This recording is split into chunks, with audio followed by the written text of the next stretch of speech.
ही में मुझे पहचान नाम के एक बहुत ही खूबसूरत और भावनात्मक कार्यक्रम का हिस्सा बनने का अवसर मिला।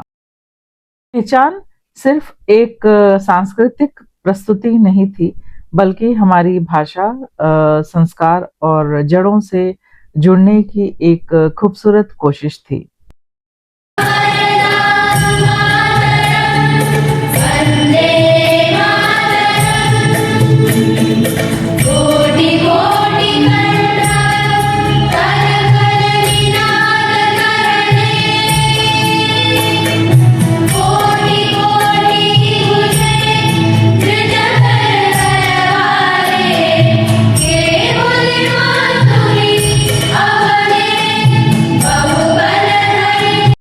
जब वंदे मातरम के 150 वर्ष की गौरवशाली यात्रा को इस कार्यक्रम से जोड़ा गया, तो माहौल और भी खास और भावपूर्ण हो गया।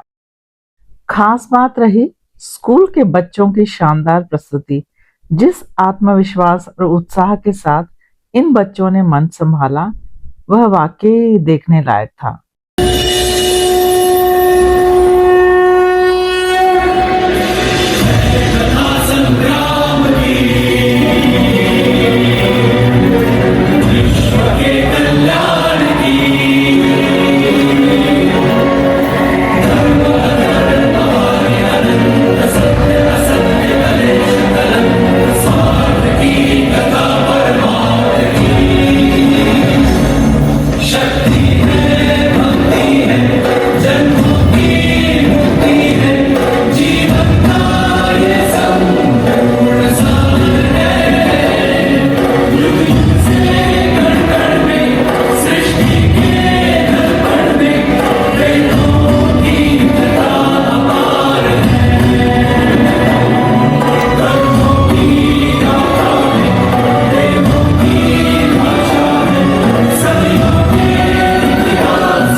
नन्हे कलाकारों में हिंदी भाषा और भारतीय संस्कृति के प्रति जो लगाव दिखाई दिया, उसने दिल छू लिया। आइए देखते हैं पहचान की इस खूबसूरत शाम की कुछ खास झलकियां। हम ढूंढ रहे खुद का सामान, यादों के संग चलते हैं, शायद मिल जाए खुद की पहचान।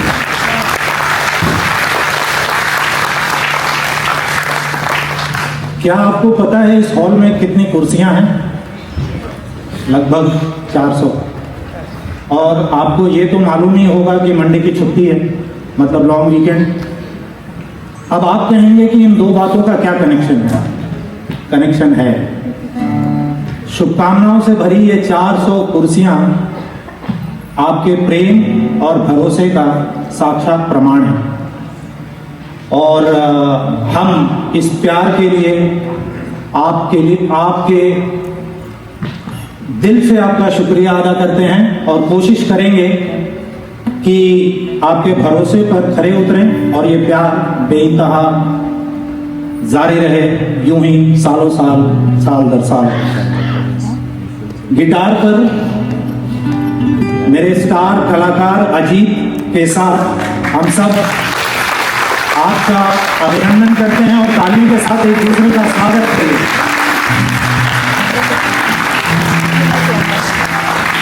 अजीत भाई शुरू करें।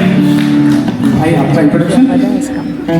अरे क्या अजीत भाई, किसी ने पूछा परिचय मेरा, किसी किसी ने पूछी पहचान मेरी, बताना मुश्किल नहीं था शायद, पर कतई आसान नहीं,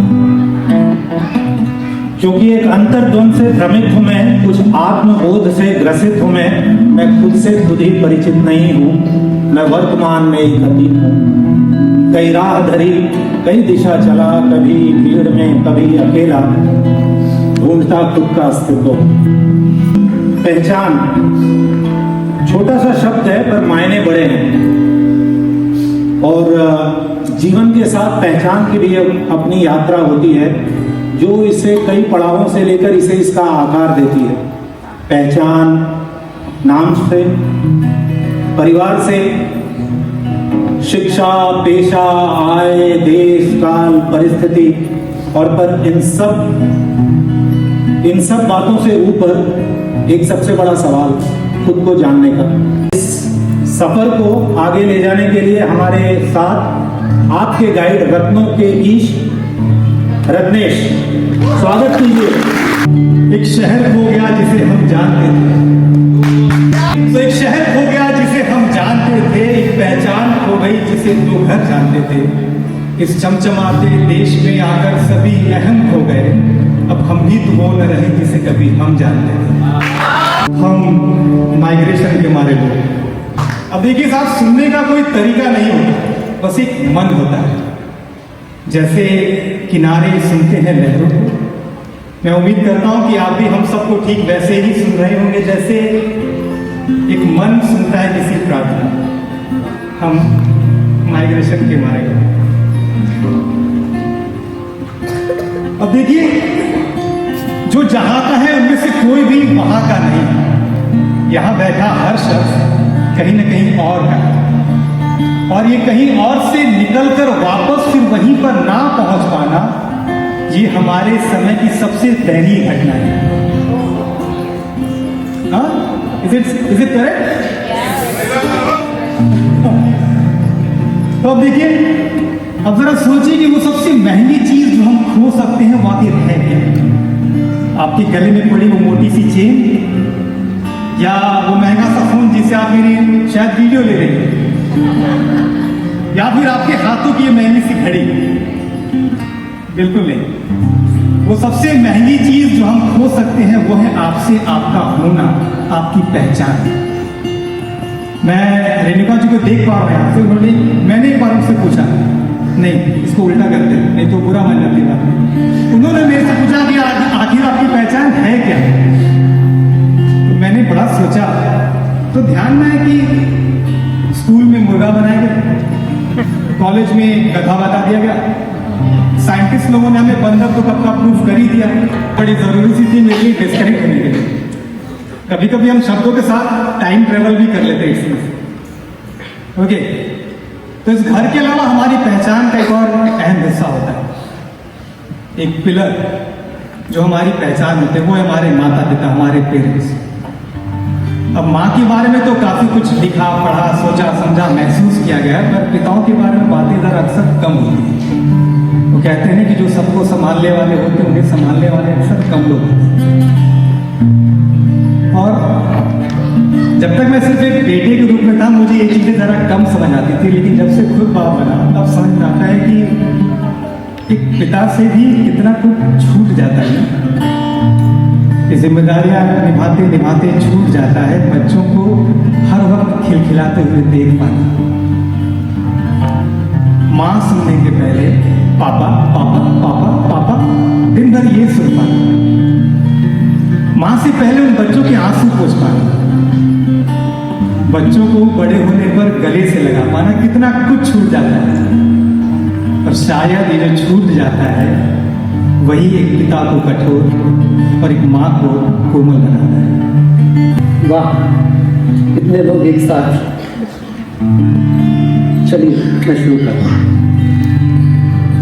मैं उठूंगा सागरों की उर्मी बनकर, मैं उठूंगा कीचड़ों में कमल बनकर, मैं उठूंगा तोड़कर भूगर्भ में पत्थरों को, प्रस्फुटित हो सूर्य से मिलने चलूंगा।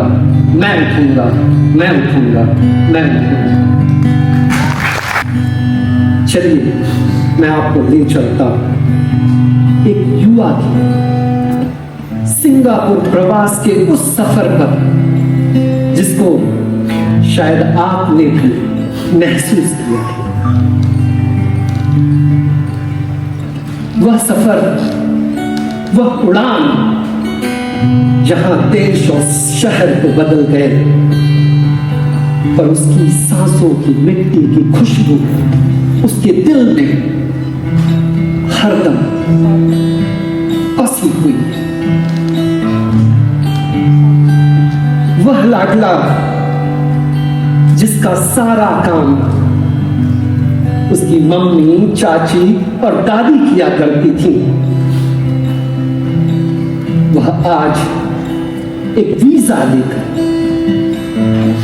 एक नई उड़ान भरने के लिए तैयार है। अपने गांव की, अपने घर की छांव को छोड़कर अपने लिए एक प्रकाश तलाशने का सफर है। शायद आपने भी तो महसूस किया ही होगा। कहता है, क्या कहता है उसकी बात सुनिएगा। उसी की एक कविता है। वो कहता है कि मेरे मित्र, मेरे यार, तुम विदेश को जा रहे हो, पर जब विदेश चले जाना तो तुम यह मत कहना, तुम यह मत बताना कि बुद्ध नहीं है पाए जाते। ये मत बताना कि बुद्ध नहीं है पाए जाते। गांधी का कोई ठेकेदार नहीं, नहीं कबीर को कोई पूछता, नहीं कबीर को कोई पूछता, राम राज्य का नाम नहीं। नहीं बताना गंगा यमुना की धारा हमने गंदी कर दी है। नहीं बताना गंगा यमुना की धारा हमने गंदी कर दी है। नहीं बताना मंदिर बन गया पर भारत का नाम कहीं नहीं है, कहीं नहीं है, कहीं नहीं। मुझको सबसे प्यारा कह लो,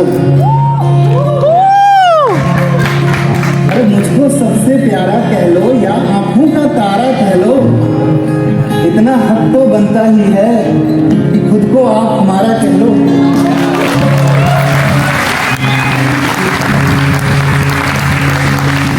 मुझे लगा कि देश की बहुत बात हुई तो प्रेम से शुरू करते हैं। देश का तो देख लेंगे। Sorry for this. एक और गिरा पड़ा है। एक और पैर उठ गए। सही है। सबसे पहले तो रिलैक्स हो जाइए, शांति जी ने बहुत चार्ज कर दिया सबको।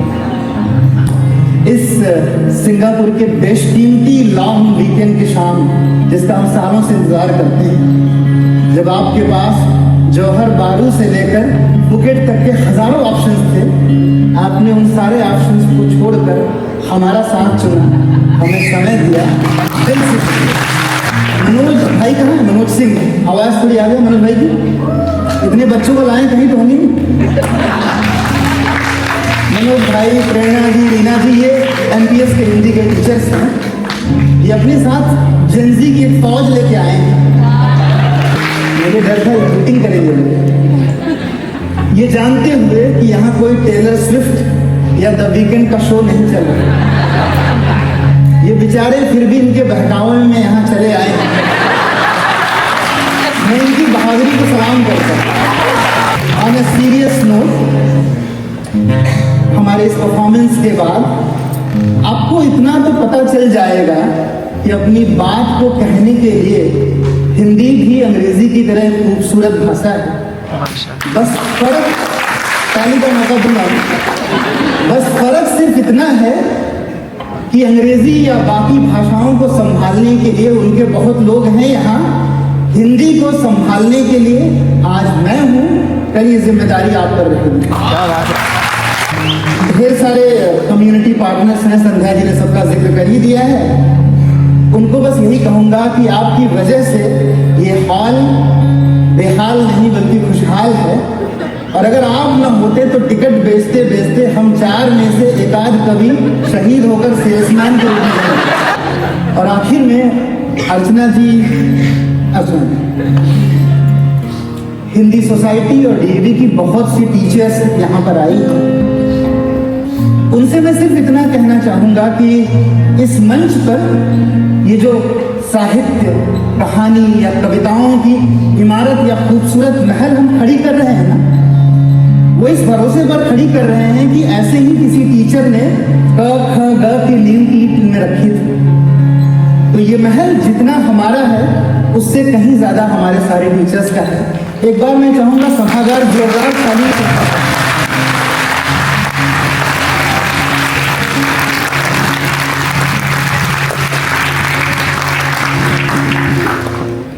इतनी लाइट तो नहीं कि मैं हर एक को देख सकूं, लेकिन इस खूबसूरत ऑडियंस के लिए, इस खूबसूरत शाम के लिए और अजीत भाई के मैराथन परफॉर्मेंस के लिए मेरे शुरू करने से पहले तालियों से ये बताएं कि जोश अभी बचा हुआ है या नहीं।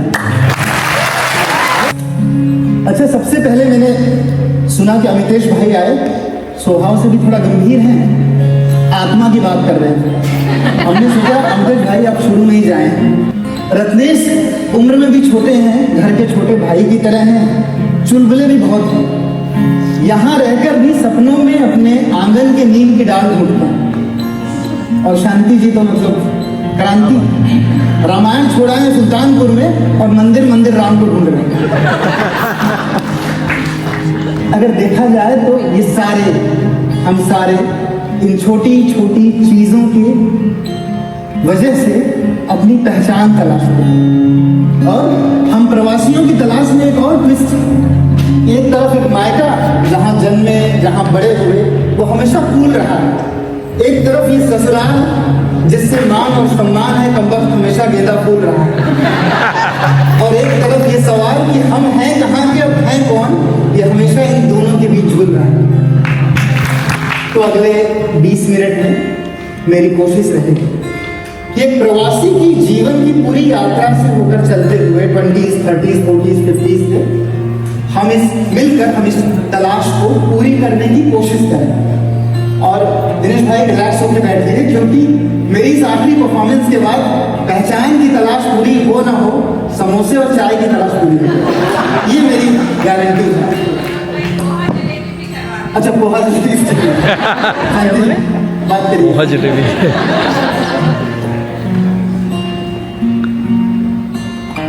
हम जिंदगी के 20 साल जिस भी शहर में गुजारते हैं, उससे हमें इतना अटैचमेंट होता है कि कच्छ वाले से पूछिए कि कच्छ में तो कुछ नहीं है, तो कहते हैं अबे महाराज कच्छ नहीं देखा तो कुछ नहीं देखा। इस लेवल का कॉन्फिडेंस है हमें अपने शहरों को। सारे भाई बरेली से हैं। हाँ, सही है। बोल रहे हैं कि दुबे जी झुमका तो बरेली में।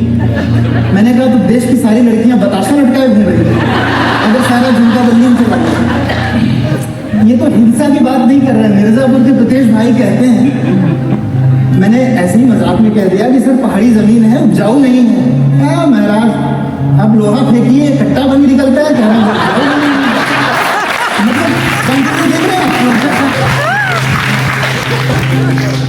जब मैं मिर्जापुर वालों को माफ करें, वेब सीरीज की वजह से बहुत बदनाम हो चुके हैं। चलिए आपको बनारस घुमा लाते हैं। इतिहास से भी पुराना एक दौर है बनारस, जिंदा दिली से जीने का एक दौर है बनारस। योग और भोग, माया और मोक्ष जहां एक साथ मिलके बैठे, वो ठौर है बनारस। न भूत का पछतावा, न भविष्य की चिंता, अपने महादेव जैसा अल्हड़ है, अदमस्त है, अघोर है बनारस। इसी खूबसूरत एहसास के साथ आज के ब्लॉग को यहीं समाप्त करते हैं। मिलते हैं अगले ब्लॉग में एक नई कहानी और एक नई पहचान के साथ। तब तक के लिए नमस्कार और ढेर सारा प्यार।